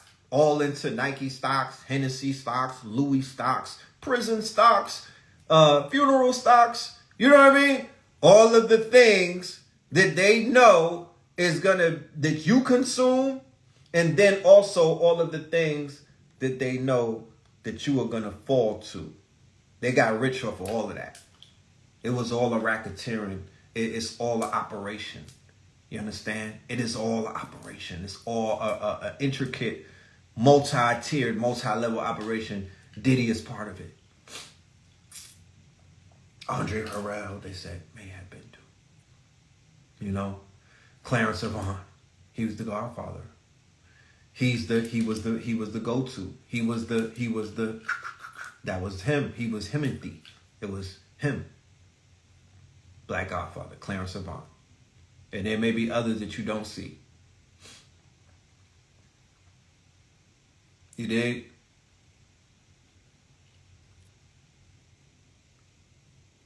All of that is going to be exposed as we move down the timeline. All of that is coming out. All of that is being, quote unquote, revealed and whatnot. But the biggest thing is, what price did the people pay? What did y'all pay to be in front of P. Diddy all of these years? He had a 30-year run. What is the toll on the psychology, the mentality, the spirituality, and also the economic health of Black America with all of that Black excellence? You know what I'm saying? With all of that Black excellence, where are our people now? With Tupac getting killed, with Biggie Smalls getting killed, where is our culture as a result? Those are the questions that you got to ask. They making weed legal, niggas still ain't getting nothing out of that. Yeah, Quincy got his hands in it too. But in the documentary, The Black Godfather, who was more powerful, Quincy or Clarence? You gotta ask yourself. We talking rank and file, hierarchy, big dog shit, big ball shit. Like, they did not just call him that in name alone. There's some very powerful people in Hollywood, in those hills and whatnot. And then you had intermediaries who worked through the much lesser the minions. The minions. They're not the big, they're not the big fucking homie. They don't live in the mountains, nigga. They don't live in the mountains like that. That's somebody else. These niggas are trying to get up the mountain. So they have intermediaries, and that's who Clarence Avant was. He's the Black. You're not supposed to hear of him. Yeah, that's why you only heard of him when Netflix put the special out. His daughter is married to the president of Netflix. That's who we talk. We talking about family shit like that. His daughter is married to the president of Netflix. And it was Netflix, and they sacrificed his wife. Yeah, they knocked his wife off. You know? So who's the new Black Godfather? That's the $1 million question. Because as we see with this thing going down with Diddy and whatnot, if he was ever in the running, then his ass will never be in the running. He got this year wiped him off the board completely. You know, he got to go into exile soon if he don't go into the pokey. You know, but he was a runner-up. He was definitely a runner-up, and then the fucking spirit started going bad. When did the bad luck started happening for Sean, the other Sean? I said Hove too. The way that he's moving and the way that he's positioning himself, and the fact that he on some clad tight, you're not gonna penetrate his inner circle with the rumors like that. He's moving like the Black Godfather. Yeah, he's going to Bali with Russell. Them niggas gonna be on live together. They might as well start a show like Mason Cam. What would be the name of it, y'all? Wrong titles only. Wrong titles only. You know? Yeah, America as an experiment.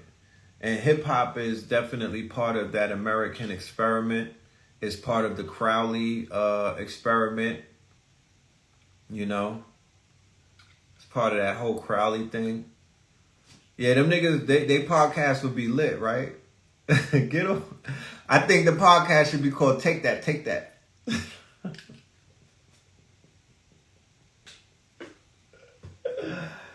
Or maybe stretched out with Russell and Sean.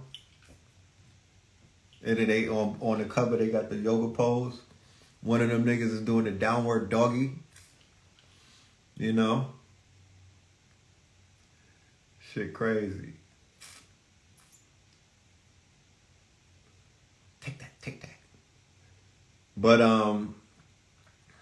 yeah, man, somebody gonna take that seat for the Black Godfather, because as you can see, there's no protection right now. Everybody's getting washed up. When the Black Godfather was around, you was protected. Do you understand how that works? He was obviously getting paid, right? You got to pay your publicist, you got to pay your agent, but you also got to pay the Godfather, right? So when he was alive, niggas wasn't getting lawsuits and they was protected by something, right? But when he left, when he died, now the floodgates opened up, and the same people that's bombing babies and whatnot and making people suffer, that's the same group of people that's in Hollywood leaking shit and putting everybody's information out there. It's not, you can't separate the two. You know. You said Hov was damn sure rolling with Robert. Shit, ain't Hov name on the goddamn Epstein list? Didn't he go to Epstein Island? Is Sean's name on that list too? You know? Was Sean over there on that island in the Virgin Islands where there's no virgins? You know? I literally I was in St. John's. We was on a road. It was me and the Paradigm Shifters. And the tour guide was like, yo, that's a billionaire's island over there named Jeff Epstein. This was 2018. I had already did the research. I'm like, what? That's it right there? He was already locked up, I think, around that time or something. But yeah, I seen that shit with my own two eyes. Michael Bloomberg owns property on St. John's. Dick Cheney, owns property on St. John's.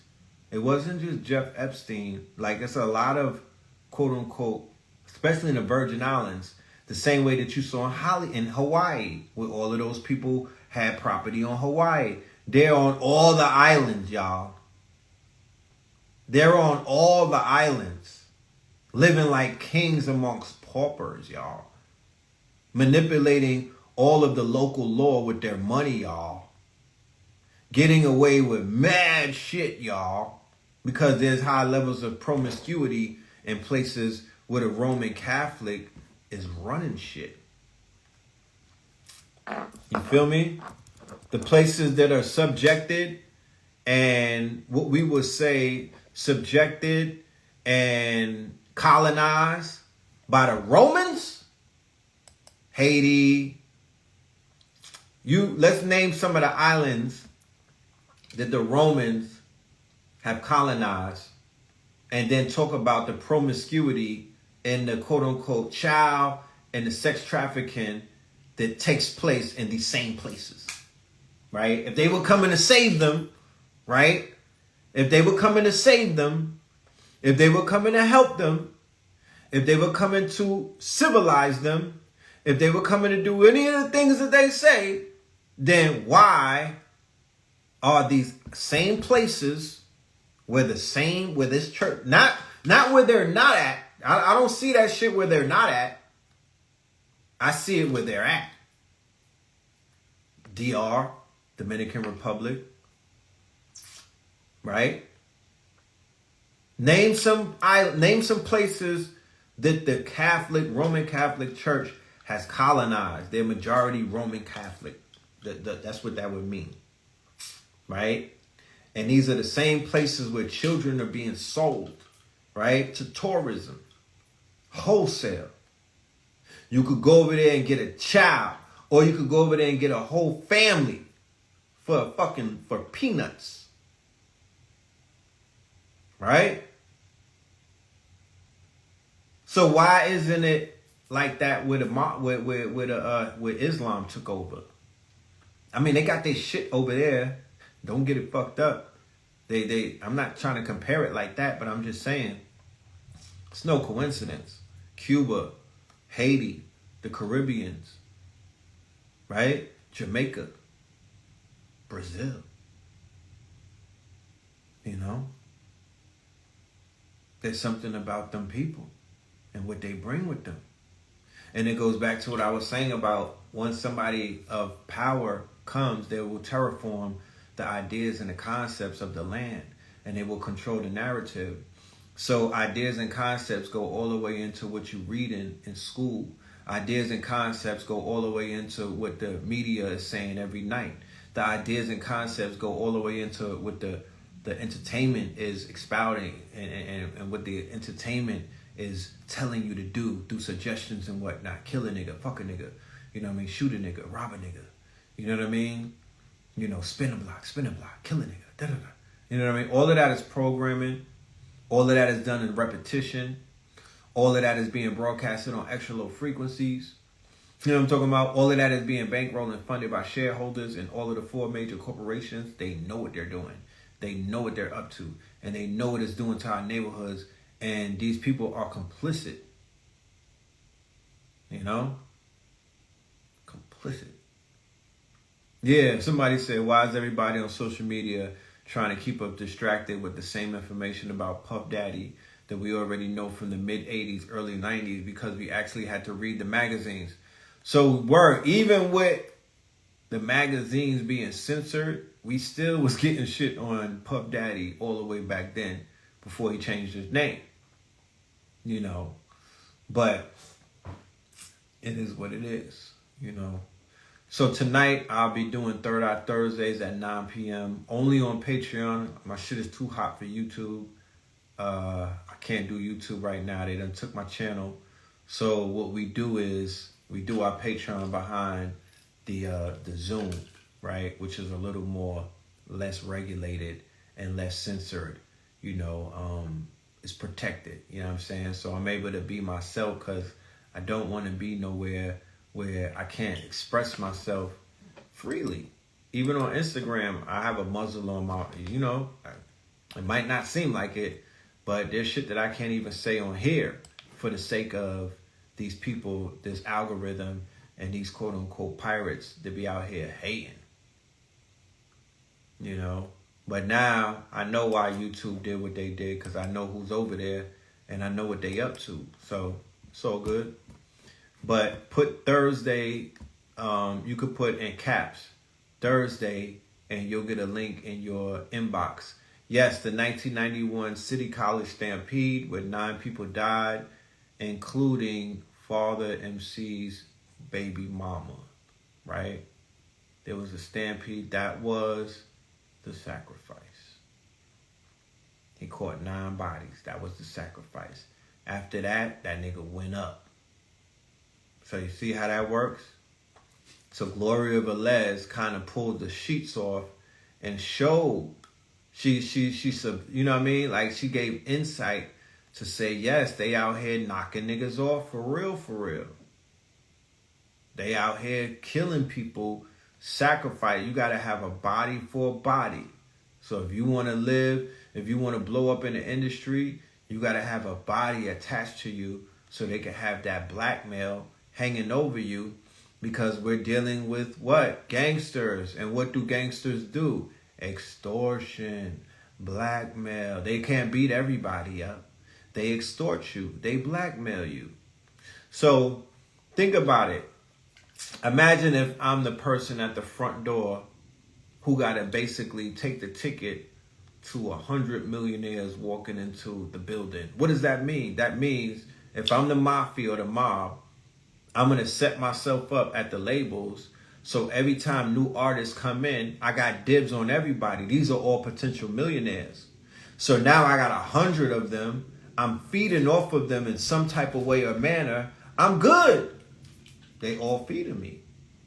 That's how that shit is working. Them niggas is slaves at the label, y'all. We gotta start our own labels.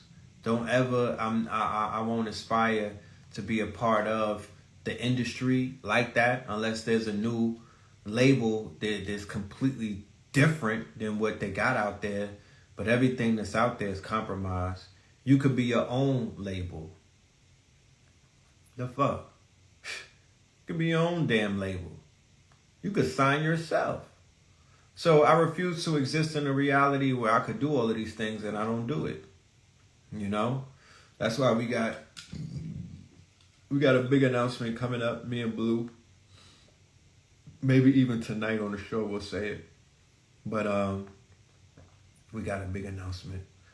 And it deals with the music part, the business. I'm in the music business. I'm not in the music industry. Let's be clear.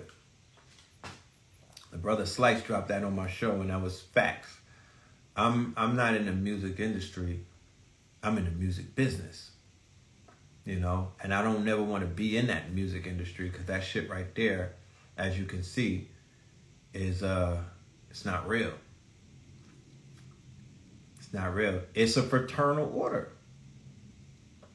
I won't shame nobody for keeping secrets in music. Nigga, you keep secrets in your fucking group chat.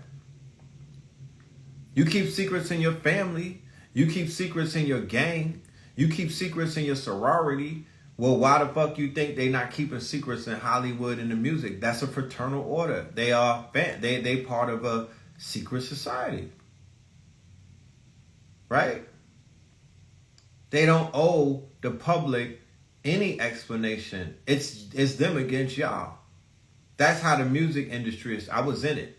That's how it's set up. They don't owe the public. You a customer. Nothing more, nothing less. Let's be clear. You are the customer and they are the hustlers, and they don't owe you niggas no explanation. They only owe you the music that they selling you. That's all they owe you. That's how the music business, they don't owe the public nothing. They not there to build your fucking parks up. They not there to teach your children how to read. You know what I'm talking about? They not there to help you with your literacy rate. None of that. That's none of their, they never promised you none of that. People they love the devil because the devil gives them nothing and whatnot. The people never demanded anything from these $1 trillion behemoths. They never demanded nothing from these organizations and these enterprises. They are too powerful. They are too powerful. Hip hop is a global entity that we don't fucking own. And it's powerful. And we don't own it. So that's a problem. Because now there is an entity that's all powerful that other people that don't look like us, that don't give a fuck about us, own. Take your power back. We take your power back. We've been sitting in front of these fucking radios and we've been listening to this music and we've been sitting in front of these goddamn televisions all our lives, giving up mad chi, mad blue energy, and mad light to this culture. So I'm taking my shit back. I'm an Indian giver. I'm taking my shit. I'm taking my power back from the vultures. They can't have pieces of me like that. And then I'm going to do a class action lawsuit and we're going to cook them for $1 trillion because we're going to prove, I'm going to use AI for the research, but we're going to prove beyond a reasonable doubt that they were doing racketeering and there was a conspiracy on behalf of shareholders and people that don't look like us to motherfucking bring us down. Facts. I'm going to share that. I'm going to show and social engineer, and they were in bed with the CIA, and we got to break we're going to have to break them. They got to get broken in court to forever be broken and never be able to put their pieces back together. You got to put them in a fucking jar. Then you got to put them in a box. Don't ever let me get a napkin that the tall Israeli is using. Where my brujas at? I need y'all to get in the inboxes of these execs and take one for the team. You know what I'm talking about? That's what I need. I need y'all to take one for the team. Go to, you know what I'm saying? Go and collect some motherfucking DNA. You know?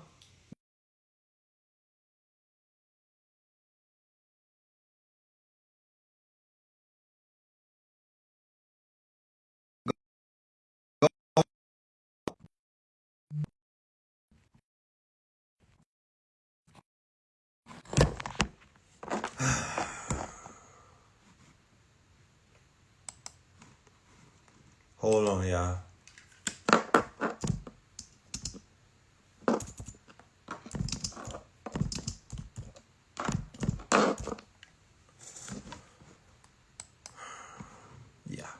Yeah, I got a phone call. But yeah, man, that's it. You know, I ain't gonna keep y'all for long. Like I said, I'll be on Third Eye Thursdays tonight. You know what I mean? I'll be on Third Eye Thursdays tonight. Yeah, a Bruja just called me too, to be honest. Look how the ancestors be working for y'all.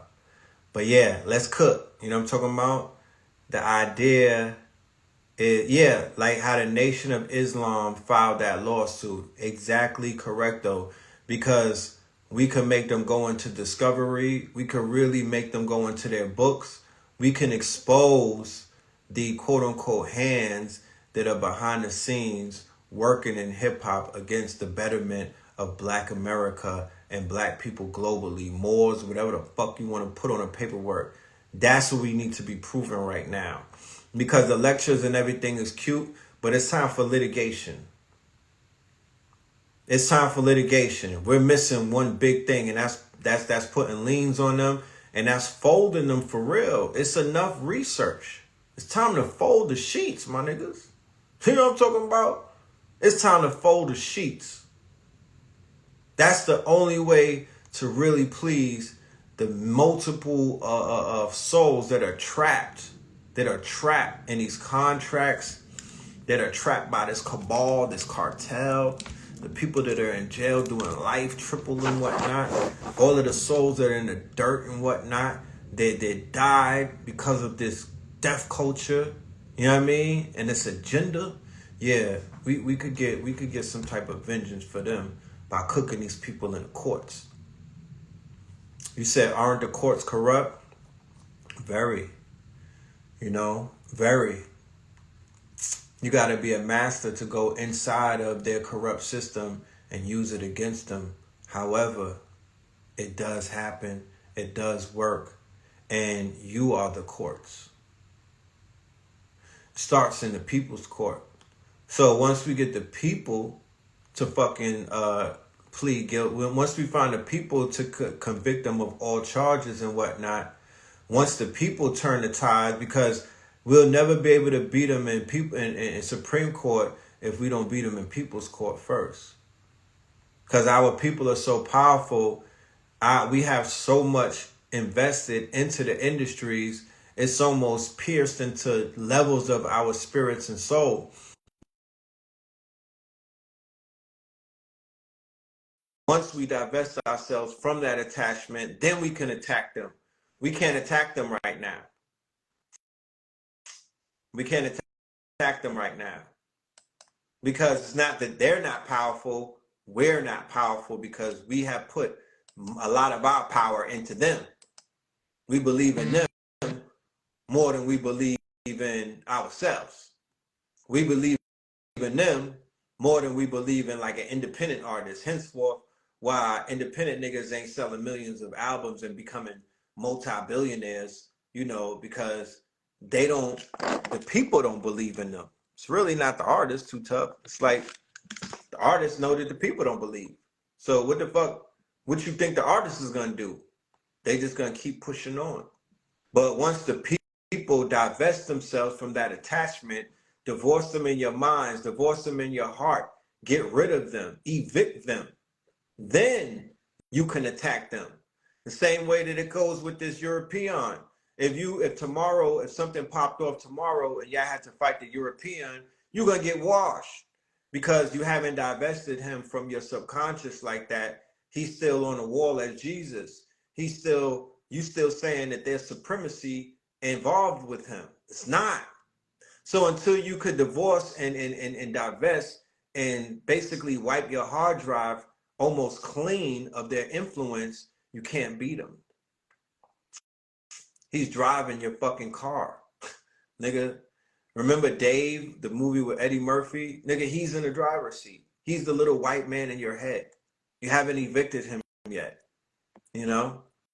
You haven't evicted him. You haven't divested from him yet because you're still a fish inside of the fishbowl, and he is the fishbowl in this reality that we're in right now. So you got to create a whole new fucking fishbowl. And once you in your own fishbowl, then you'll realize how dirty his water was.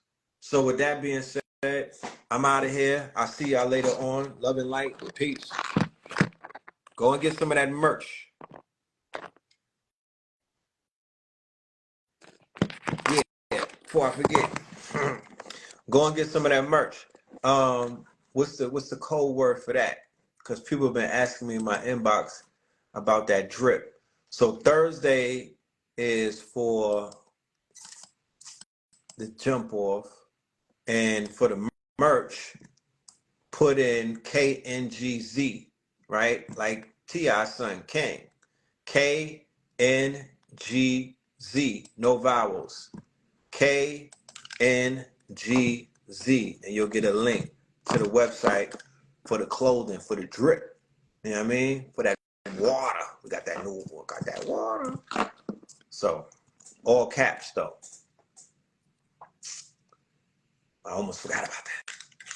But yeah, man, thank you all for your time. I felt y'all energy. It was great holding court with y'all today. And yeah, we'll continue this conversation a little bit later. And I also have the announcement for the Melanin Monday live guest that's coming up tonight too. So with that being said, peace.